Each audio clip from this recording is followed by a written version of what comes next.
Hello guys, welcome to my channel. Myself Ganesh. Today we are talking about this S3 object lifecycle management. So how we can keep our old data under this multiple storage which is provided by this AWS. So there are some cheapest and low budget S3 buckets are available to store our old data, which so multiple times we can see that so many data is not usable and they are occupying this space.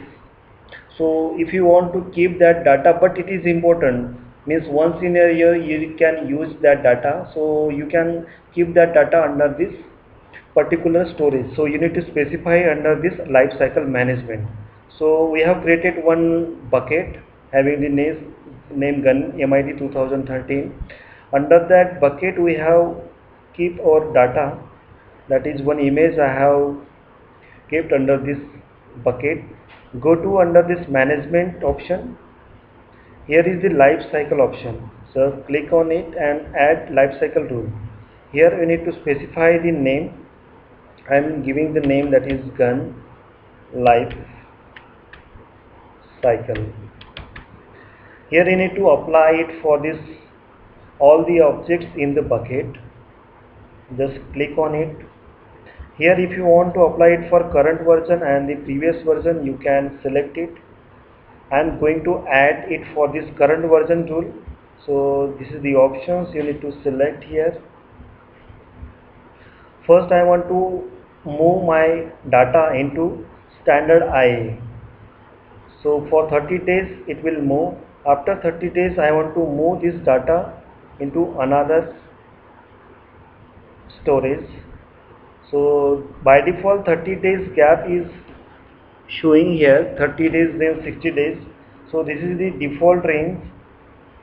You can select as per your requirement. If you want to keep your data for 90 days or 180 days, so you can select. And after that I want to move my data under this Glacier. So just I want to click here, and here it is showing some, it is not showing any error. It's asking for this transition small object to Glacier or this Glacier deep archive will increase the cost. Okay, no issue. I'm going to acknowledge it and just click on okay. I'm going to apply it for previous version also.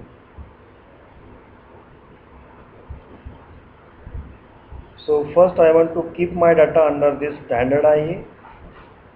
Again you need to add and move your data under another storage. Okay, this option is not reflecting here.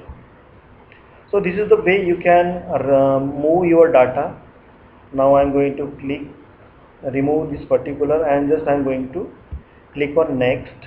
Here it is asking for configure this expiration. If you want to remove your current version and previous version after some days, so you need to select your current version, and if you want to remove your previous version also, you can remove it. So we are applying it for this previous version.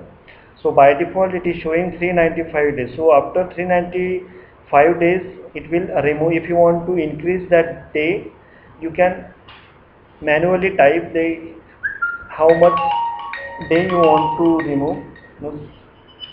You can remove your data after some particular days. So here is the option clean up expired object delete marker. So whatever your deleted file having this marker delete marker, so it will also delete. And some incomplete multi-part upload. So if sometimes we are uploading some data and it is not uploaded properly, so that data also will remove. So it will, the retention period is 7 days by default, so you can remove it after 7 days by default. And if you want to remove this cleanup expired object deleted marker, so you can click on it and just click on next button. Here is the option to acknowledge it. So you need to acknowledge first and save it. So once it's saved, so this life cycle is now created for this whole bucket. So normally this life cycle is applied for this bucket only, not for particular data. Okay, so whatever data if you want to keep under some particular storage, so first you need to move that particular data in that separate bucket, and you can apply this life cycle rule for that particular bucket. So this is the option, you can select it. So how you can remove it, just click on it and just remove it, confirm. Now this life cycle rule I have deleted for this bucket, and I am removing my bucket. First I am clearing all the content inside my bucket, and now I am going to delete it. So this is the features provided by this AWS, so you can apply it in your organization if suppose you want to keep your old data to this particular storage. So thank you guys, thank you for watching this video.